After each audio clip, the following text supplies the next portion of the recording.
Surgen unas interrogaciones. Cuando oramos, ¿qué sentimiento tienes, hermano? ¿Alguna vez has sentido que Dios no te escucha? ¿Has pensado que Dios está tan ocupado que no te atiende? ¿Ha pasado por tu mente eso? ¿O crees que Dios duerme y no nos escucha? Inclinen su rostro, vamos a orar. Amoroso Padre, te damos gracias por esta oportunidad que tenemos nuevamente de abrir tu escritura y de escuchar tu mensaje. De experimentar, Señor, esas experiencias de tu pueblo en nuestra propia carne y escuchar tu respuesta a estas. Te rogamos y te pedimos la guía de tu Espíritu Santo en el nombre de Cristo Jesús. Amén. Bien, hermanos, el llamado del pueblo de Dios es cuando le llamas y pides ayuda a alguien. Cuando tienes una necesidad, cuando te sientes sin problemas, cuando te sientes agobiado, levantas la mano y clamas a alguien por ayuda. En Isaías 51:9, que es el pasaje que nos corresponde estudiar el día de hoy, Isaías 51:9, abran su Biblia, por favor.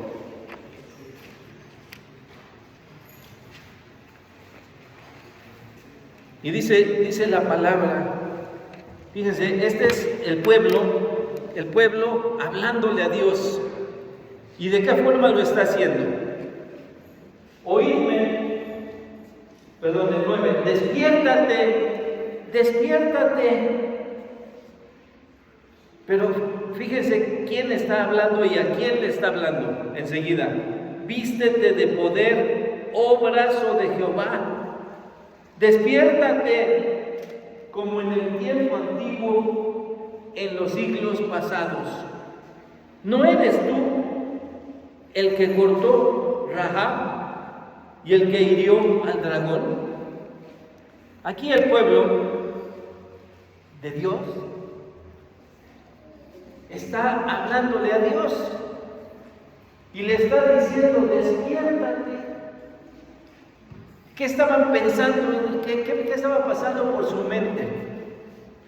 Despiértate como en el tiempo antiguo. 3 veces lo pudimos leer.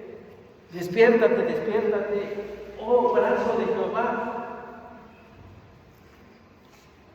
Se están sintiendo, este pueblo de Dios notoriamente está desanimado.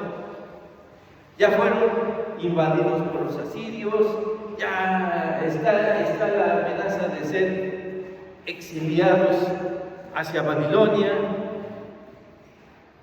Alrededor de ellos ataques, Egipto no los puede ayudar. Todos los llamados que han hecho de auxilio han sido infructuosos. Entonces este pueblo dice: ¿qué está sucediendo? ¿Será que Dios ya se durmió? ¿Será que Dios no escucha nuestras oraciones? Y le dice: despiértate, oh brazo de Jehová. Despiértate como en el tiempo antiguo de los siglos pasados. Esto se refiere, vamos a ver, Rahab es un término para describir a los enemigos del pueblo de Dios. Rahab, y principalmente es utilizado para describir a Egipto y otros, pero también hace referencia al monstruo femenino de la mitología asociado al Levitán. ¿Y qué es eso, hermanos? Desde Génesis hemos leído este término, pero ¿qué es el Leviatán? ¿Mande? Hay quienes lo dibujan como un pez. Es una figura que viene del mar. Ajá. Pero vayamos a la explicación. Vamos a Isaías 27:1. Isaías 27:1.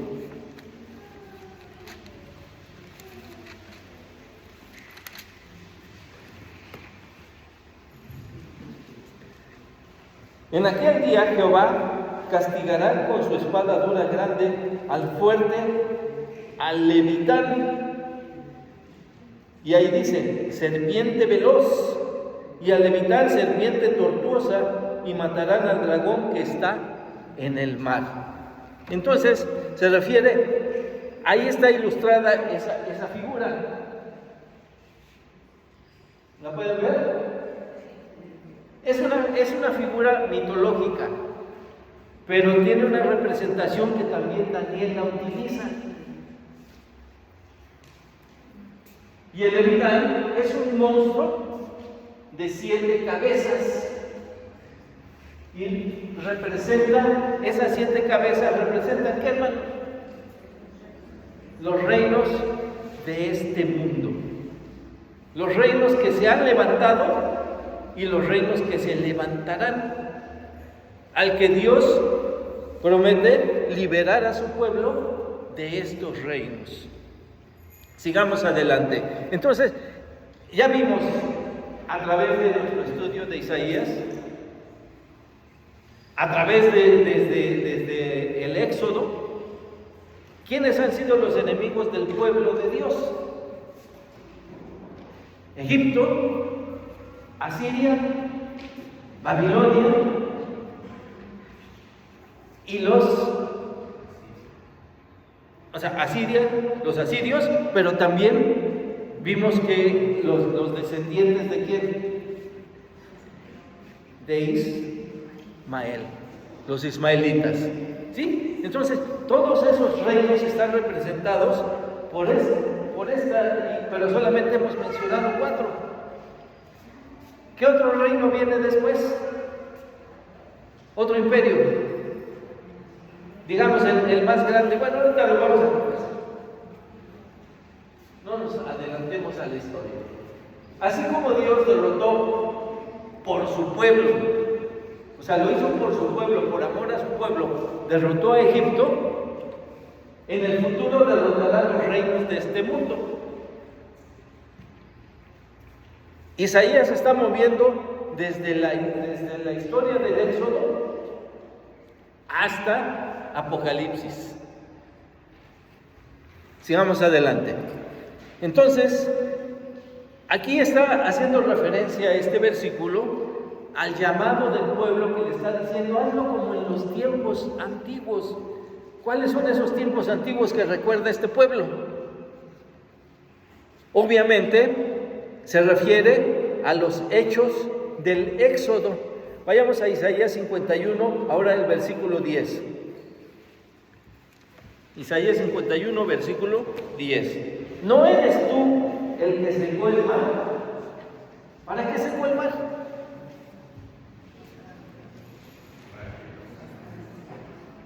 Para que pasara el pueblo en un camino preparado por ¿quién? Un camino preparado por Dios. O sea, no solamente abrió el mar, sino preparó la tierra para que anduviese, y pasaron, dice en Éxodo, y pasaron en seco. Cuando desciende, porque muchos científicos han tratado de explicarlo también, de los vientos monzónicos y que son capaces de abrir el mar, sí, puede pasar un torbellino y retirar el agua, pero lo que no hace un torbellino es poner el piso en seco, porque si nosotros tratamos de cruzar un arroyo que se acaba de secar y tratamos de cruzar, ¿con qué nos vamos a topar? Con lodo. Pero el piso estaba preparado por Dios en seco. para que su pueblo pasase. Entonces dice, no eres tú. Con todo eso, perdón, 51, ya me brinqué. ¿No eres tú el que secó el mar, las aguas del gran abismo, el que transformó en camino las profundidades del mar para que pasaran los redimidos? ¿No eres tú? O sea, le están haciendo una petición, ¿se fijan? El pueblo le está haciendo una petición a Dios. Le está recordando lo que Dios ya sabe y como si le estuvieran recriminando. ¿No eres tú el que hizo esto? ¿No eres tú, Señor, el que lo hace? Cuando Moisés clamó al Señor, Dios preparó un camino. Moisés dijo, bueno, ¿cómo le vamos a hacer, Señor? Levanta tu vara y dirígela hacia el mar. Y el Señor preparó un camino para su pueblo. Para los suyos preparó ese camino para el éxodo del pueblo. Y Él preparará caminos para los que son suyos, porque si se fijan se está refiriendo a los redimidos. Este pasaje se está refiriendo a los redimidos, tanto de su pueblo Israel como a nosotros. Y Él prepara los caminos para nosotros. ¿Están de acuerdo, hermanos? Él es el que ha preparado ese camino. ¿Qué clase de caminos son esos, hermanos? ¿Qué clase de caminos? Vayamos a Isaías 35, versículos del 8 al 9. 35, del 8 al 9. Y habrá allí calzada y camino, y será llamado ¿cómo? Camino de santidad. ¿Se dan cuenta? Y ambos ambas palabras están con mayúscula. ¿Ya se dan cuenta? Él preparará camino de santidad. ¿Qué dice Juan 14:6? De memoria, ¿verdad, mi hermano? Yo soy el camino, la verdad y la vida, y nadie viene al Padre si no es por mí. ¿Quién preparó ese camino? Dios. Dios preparó ese camino y el Hijo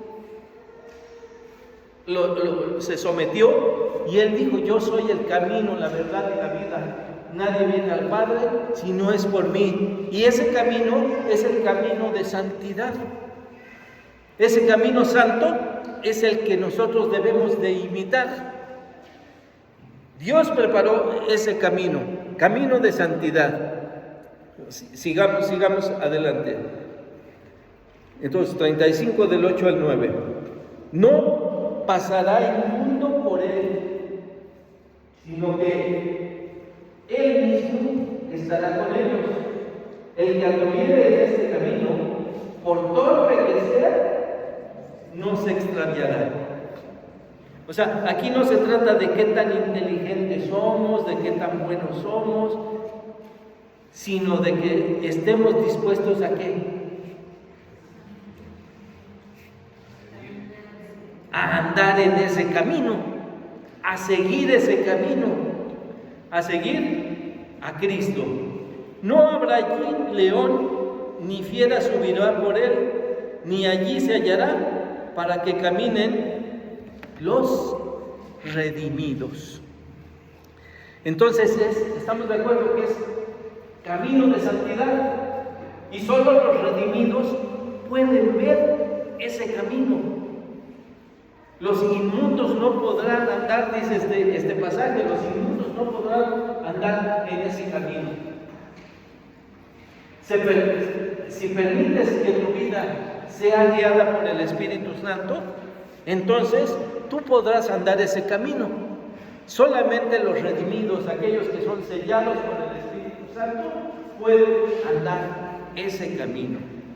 ¿Por qué? Porque dice aquí que los inmundos no lo pueden ver.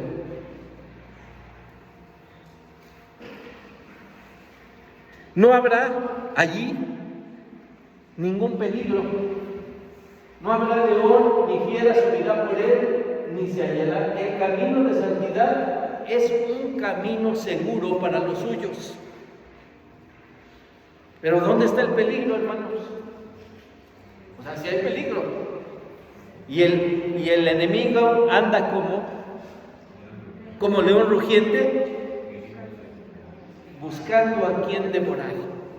¿Y a quién va a devorar el enemigo? ¿A quién devoran los leones? ¿Han visto National Geographic? Al más débil. O sea, primero dispersan a la manada, buscan cuál es el más débil y sobre de ese. Y en este caso, ¿quién será el más débil? El que se aleja del camino. El que se aleja del camino, ese es el que corre el riesgo de ser devorado.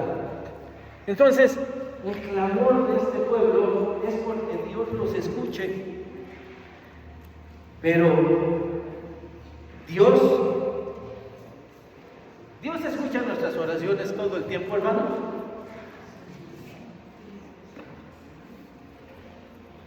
¿Qué impide que sean respondidas? ¿Qué hicimos, hermano Miguel? ¿Qué hacemos? Hace rato que dijo, ¿quiénes son los débiles? Los que se alejan del camino. Entonces, si nos alejamos del camino, si dejamos ese camino de santidad, entonces estamos retrasando también nosotros las respuestas de Dios. Y nos parecerá que Dios está dormido. Y nos parecerá que Dios no escucha nuestras oraciones porque nosotros nos hemos alejado de ese camino de santidad. Pero Dios permanece fiel a pesar de eso. A pesar de que seamos infieles, Dios permanece fiel. Y Dios da un consuelo a los que son suyos. Dios traerá gozo y traerá alegría para su pueblo. Vayamos al versículo 11. Ciertamente volverán los redimidos de Jehová. Volverán a Sión cantando, y gozo perpetuo habrá sobre sus cabezas. Tendrán gozo y alegría, y el dolor y el gemido huirán.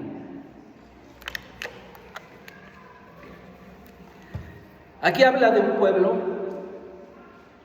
que después de haber estado exiliados, regresan a casa. Cuando hemos estado fuera de casa por diferentes situaciones, pero si nos hemos alejado porque nos alejaron intencionalmente, ¿qué sentimiento habría en ti cuando regresas al hogar? Pensemos en alguien que se lo llevaron a la cárcel y cumplió una condena de 10, 15, 20 años. ¿Qué sentirá cuando regresa a casa?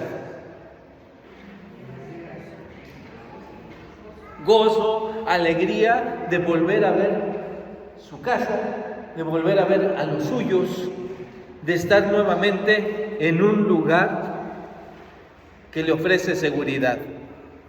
Entonces, el versículo 11 nos dice eso: ciertamente volverán los redimidos de Jehová, tendrán gozo y alegría, y el dolor y los gemidos huirán. Y en Isaías 35:10 dice: y los redimidos de Jehová volverán y vendrán a Sión con alegría y gozo perpetuo será sobre sus cabezas, y tendrán gozo y alegría y huirán la tristeza y el gemido. ¿Qué nos hace pensar este otro versículo, hermano?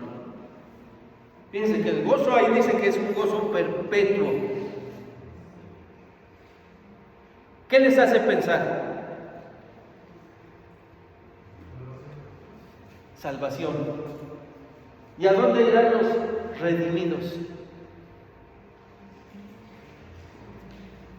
¿A dónde no habrá ni llanto, ni más dolor? En la tierra prometida, en la nueva Jerusalén, donde estarán los redimidos en presencia del Señor, solamente gozándose. ¿Por cuánto tiempo? Eternamente, perpetuamente. Ajá. Mientras que en el otro lado, ¿qué habrá? Llanto, dolor, el crujir de dientes. Pero pues este lugar nos ofrece gozo, alegría, y no habrá ni más tristeza ni más dolor. Ajá. Entonces, este es el lugar prometido, ese es el consuelo de Dios para los suyos. Los llevaré a un lugar de gozo perpetuo. Los llevaré a un lugar donde no habrá ni llanto ni dolor, y estos huirán, o sea, no existirán más. Isaías 51, 12, 13 nos dice: yo soy vuestro consolador. ¿Quién eres tú para que tengas temor del hombre que es mortal y del Hijo del Hombre que es como heno? Ajá. Y el 13: ¿y ya te has olvidado de Jehová tu Hacedor, que extendió los cielos y fundó la tierra, y todo el día temiste continuamente del furor del que aflige, cuando se disponía para destruir? Pero ¿en dónde está el furor del que aflige? Yo soy es el nombre de Dios. ¿Están de acuerdo? Yo soy. Y yo soy es el que les está hablando. Dice el Padre: yo soy. Esto es el nombre de Dios. Y dice: yo soy. O sea, Dios es vuestro consolador. Y el consolador que nos está hablando, ¿qué hace? ¿Qué sabe hacer? ¿Qué sabe hacer Dios? Consolar, apacentar, traer paz, alimentar, cuidar, sanar, hacer todo de la nada, porque Él es creador y Él es el que le está hablando a este pueblo. El pueblo dudaba y decía: ¿qué? ¿Estás dormido? ¿No eres tú el que hace esto? Y Dios le dice: yo soy. ¿Ya te olvidaste quién soy? El Todopoderoso. Cuando el Señor dice, y lo dice Él mismo: yo soy vuestro consolador, ¿qué sentirías tú al escuchar esto, hermano? ¿Qué puedes sentir si Dios te habla y te dice: yo soy tu consolador? Tranquilidad, paz, seguridad, confianza. Entonces, y esta es la declaración fundamental de la Biblia respecto a la relación de Dios con los suyos. Lo está diciendo Dios. Dios nos lo está diciendo hoy: yo soy tu consolador. Yo soy es el nombre de Dios, y Él mismo es el que nos está hablando en este momento. Y nos está diciendo: yo soy el que te traigo ese consuelo. ¿Qué puede temer el hombre que ha creído en Dios como su consolador? David, en el Salmo 23, nos da una respuesta. Salmo 23 dice: Jehová es mi pastor y nada me faltará. ¿Crees eso, hermano?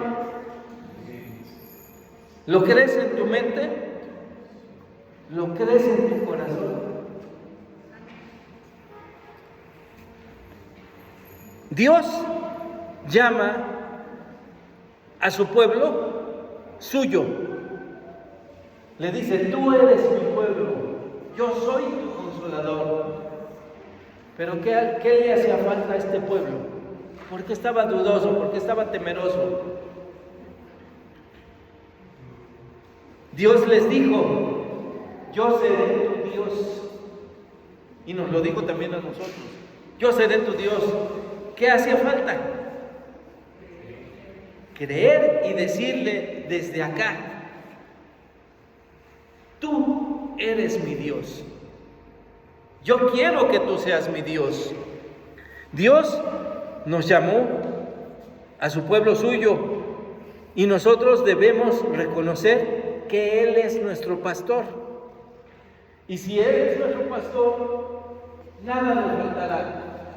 El temor al hombre, dice también, el temor al hombre que es mortal, en el versículo 12 que acabamos de leer. Tener temor por los hombres mortales es un error, porque ¿a quién debemos temer? A Dios, pero con un temor reverencial, un temor a ofenderle, un temor a faltarle, un temor a fallarle. Y este pueblo le falló muchas veces. Pero, ¿y yo cuántas veces le he fallado a Dios? También debo de detenerme en ese asunto. El pueblo de Dios temía a Asiria, el pueblo de Dios le temía a Babilonia, pero no temía ofender a Dios. Y no temió ofender a Dios, que fue ahí y buscó ayuda a Egipto. En vez de buscarla con Dios, la buscó con uno de sus enemigos. El pueblo de Dios debió darse cuenta de que el poder de Dios es mucho más grande que el de Babilonia. Y si fueron llevados a Babilonia, ¿por qué fue, hermanos? Por desobedientes, por no hacerle caso a Dios, que les dijo: dejad descansar la tierra cada 7 años. Bástate con lo que yo te doy, que el sustento lo vas a tener, aunque descanse la tierra cada 7 años. Y por 400 años no dejaron descansar la tierra. Entonces, ¿cuántos años le debían al Señor? 70 años. 70 años de obediencia le debían al Señor, que fueron los que el pueblo fue llevado en cautividad a Babilonia. Israel debiera confiar en el Creador de todas las cosas. Él había liberado a Israel en el pasado y lo hará en forma permanente en el futuro. Vamos a ver. Por otro lado, ¿qué promete Dios a los suyos? Versículo 14. El preso agobiado será libertado pronto. No morirá en la mazmorra, ni le faltará su pan. Si estás preso, estás en Babilonia, estás exiliado, pero ni te faltará el pan, ni permanecerás permanentemente en la mazmorra. Eso es lo que le está diciendo Dios a su pueblo. A Babilonia le interesaba mantener cautivo al pueblo de Dios, pero a Dios le interesaba liberarlos. Solamente estaban temporalmente siendo castigados. Temporalmente siendo castigados y el instrumento de castigo era Babilonia. Pero Babilonia seguía siendo enemigo de Dios. Entonces Dios prometió liberarlos. Dios prometió para los llamados redimirlos de la condenación del pecado, sacarlos de esa esclavitud y que no les faltaría el pan cada día. Versículos 15 al 16. Pero yo, Jehová,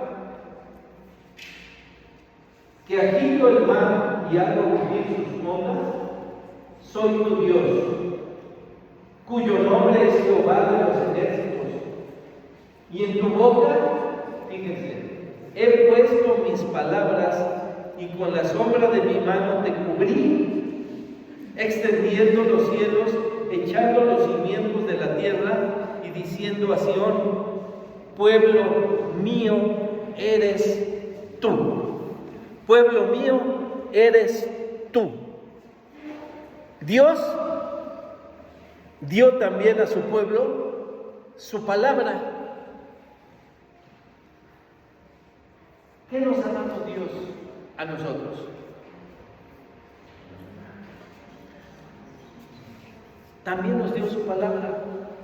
Nos dio un mensaje que debemos compartir. ¿Cuál es ese, hermanos? El Evangelio. El Evangelio de Dios es el que nos fue dado. ¿A qué nos ha enviado el Señor? A predicar su Evangelio. Igualmente a este pueblo le dio su palabra para que la compartiera con el resto del mundo. Pero ellos decidieron hacer otra cosa. Dios dio su palabra y promete, además, acabamos de leer, promete cubrirlos con su mano. ¿Qué hace mamá gallina con sus pollitos? Los cubre. ¿De qué, hermano? Si se acerca el gavilán, los junta y los cubre para que no los ataque. O sea, de cualquier enemigo los va a cubrir. Si empieza a llover, también los cubre. Si tienen frío, también los cubre. Cuando los pollitos hacen pío pío, porque tienen frío. Entonces, el Señor le promete a su pueblo cubrirlos con su mano, de poner su mano protectora sobre de ellos. Y Dios nos da su palabra para compartirla. En este momento la estamos compartiendo con nosotros, pero hemos sido enviados a compartirla más allá de estas paredes. Y refuerza la identidad con los suyos al decir: pueblo mío eres tú. El pueblo no debe temer a ningún opresor. La bendición de Israel restaurado en el futuro se hará evidente en el gozo del Señor. Isaías 51:17 nos dice: despierta, despierta. Ahora es el Señor el que les está regresando estas palabras a su pueblo. Ahora es Dios el que está hablando. El que debe de despertar eres tú. Dios no duerme, Dios no descansa. El que debe de despertar eres tú, pueblo mío. Y les dice: despierta, despierta y levántate, oh Jerusalén, que bebiste de la mano de Jehová el cáliz de su ira, porque el cáliz del aturdimiento bebiste hasta los sedimentos. El Señor le está diciendo: ya bebiste el cáliz de la ira de Dios. O sea, en otras palabras, ya recibiste el castigo por tu desobediencia. Es ahora Dios el que le dice entonces a los suyos: despiértate y levanta. El pecado del pueblo lo había cegado y había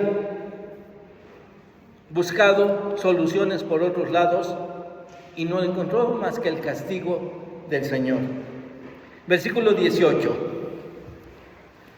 De todos los hijos que dio a luz, no hay quien la guíe, ni quien la tome de la mano, de todos los hijos que crió. No hay quien la guíe. Se refiere a que Jerusalén carece de los líderes fieles para ser guiado a la voluntad de Dios. Jerusalén experimentó la ira del Señor a lo largo de su sometimiento a potencias extranjeras, sin un libertador humano que fuese capaz de ayudarle. Pero también dice, el castigo llegará a su fin. Este castigo terminará. Babilonia beberá para siempre el cáliz de la ira del Señor. Fíjense la diferencia. El castigo para su pueblo, ¿cómo fue? Temporal. Fue un castigo temporal, pero para hacerlo volver en sí. El castigo para Babilonia es un castigo definitivo. Y hoy Babilonia son ruinas. Pero la Babilonia espiritual sigue aquí en el mundo. La Babilonia espiritual es la idolatría. La Babilonia espiritual son las falsas religiones. Y en un futuro, en Apocalipsis dice que Babilonia será destruida totalmente, refiriéndose a las religiones falsas. Isaías 51:19 continúa diciendo el profeta: estas dos cosas te han acontecido. ¿Qué les aconteció?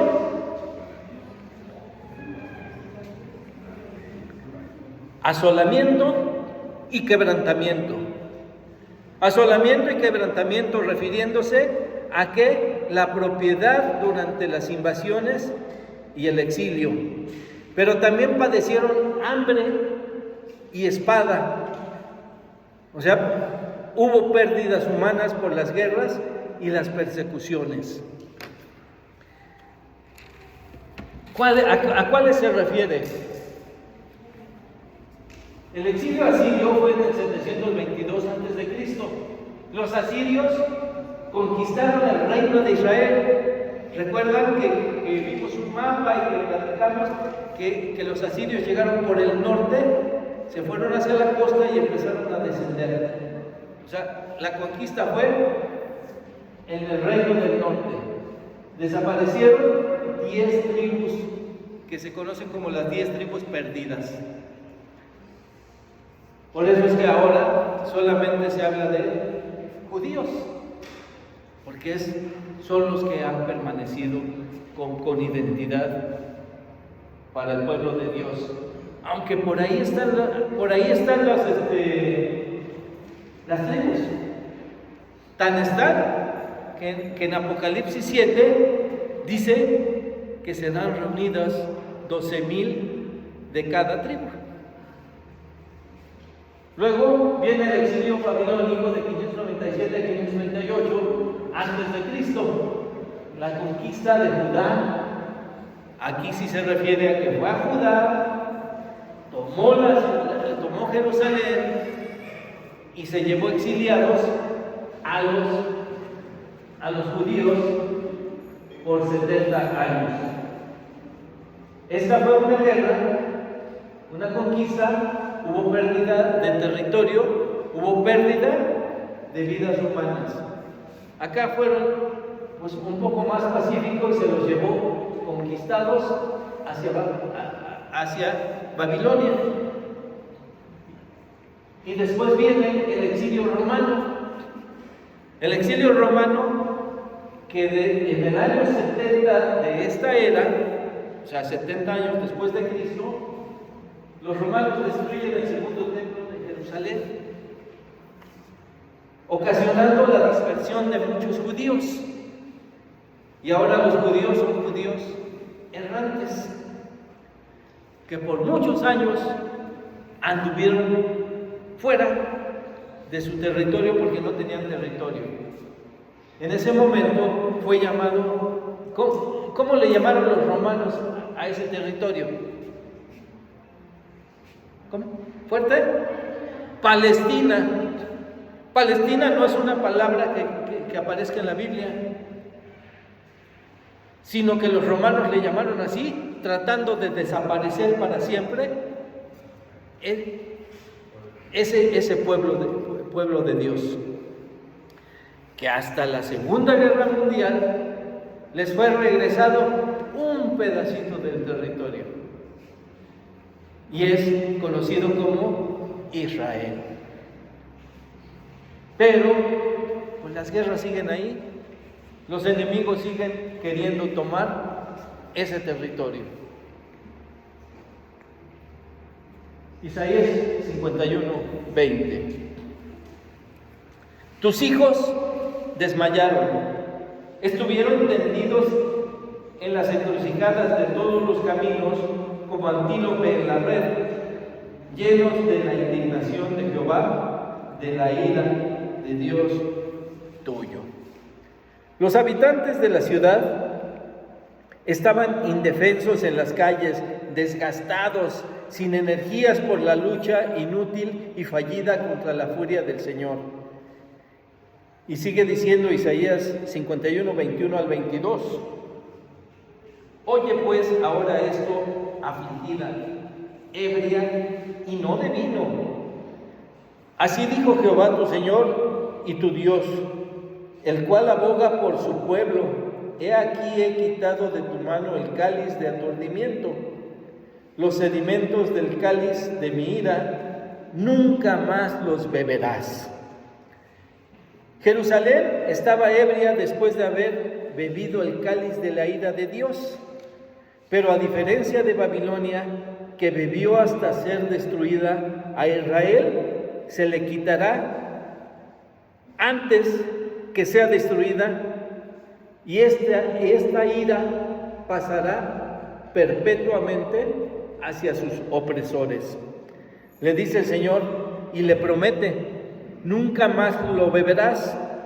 Dios se apiada de Jerusalén y castiga a sus opresores, que beberán del cáliz de la ira de Dios hasta beber todo el furor divino. Y termina nuestro pasaje diciendo en el 23: y lo pondré en mano de tus angustiadores, que dijeron a tu alma: inclínate y pasaremos por encima de ti. Y tú pusiste tu cuerpo como tierra y como camino para que pasaran. Ese pueblo permitió que sus enemigos lo pisotearan, pero Dios le prometió liberarlos. En conclusión, hermanos, esta imagen de protección de la mano de Dios sobre los suyos, y que hablamos hace rato que la gallina cubre a los suyos, Dios lo hace a través de un salmo, del Salmo 91, donde el versículo 1, ¿quién escribió el Salmo 91? ¿Se ha preguntado alguna vez? ¿Mande, hermano? Yo pensaba que era de David, yo pensaba que era de Moisés, pero es un salmo anónimo. O sea que si contestaron David o Moisés, pues están equivocados igual que yo. Es un salmo anónimo. Pero que hiciera una gran verdad. El que habita al abrigo del Altísimo morará bajo la sombra del Omnipotente. ¿Cuál es la condición para morar bajo la sombra del Omnipotente? Habitar al abrigo del Altísimo. Estar cerca de las alas de Dios. Si nos alejamos de las alas de Dios, entonces no nos cubrirá. La protección soberana de Dios está sobre su pueblo, y el creyente puede leer en este salmo y aprender que nada puede dañar a los hijos de Dios que han decidido habitar al abrigo del Altísimo. Pero si no habitas al abrigo del Altísimo, entonces la sombra del Omnipotente no te podrá cubrir. Para esto es necesario andar en los caminos de santidad que Dios preparó para que anduviésemos en ellos. Morar bajo la sombra del Omnipotente es gozarnos y alegrarnos sabiendo que el dolor y el gemido huirán de nosotros en forma eterna. ¿Quieres gozarte de este lugar, de ese lugar íntimo de protección con el Señor? Rinde tu vida a Cristo y recíbele como Salvador de tu vida. Inicia a caminar en santidad y tómate de la mano del Señor. Jesús es el camino, la verdad y la vida, y nadie viene al Padre si no es por Él. Inclinen su rostro, hermanos, y oremos al Señor. Bendito Padre, te damos gracias por tu mensaje, por esa experiencia que vimos del pueblo que tú castigaste por 70 años, Señor, por desobedientes, por no andar en esos caminos de santidad que tú preparaste para ellos. Ayúdanos a ser sabios, ayúdanos a no ser insensatos como en la lectura que hicimos hace rato, a no ser necios, y que aprendamos, Señor, y busquemos andar en caminos de santidad para que podamos cada día gozarnos de tu presencia y gozarnos, Señor, de esa seguridad de que tú escuchas nuestras oraciones. Te pedimos esto en el nombre de Cristo Jesús. Amén. Dios les bendiga, hermanos.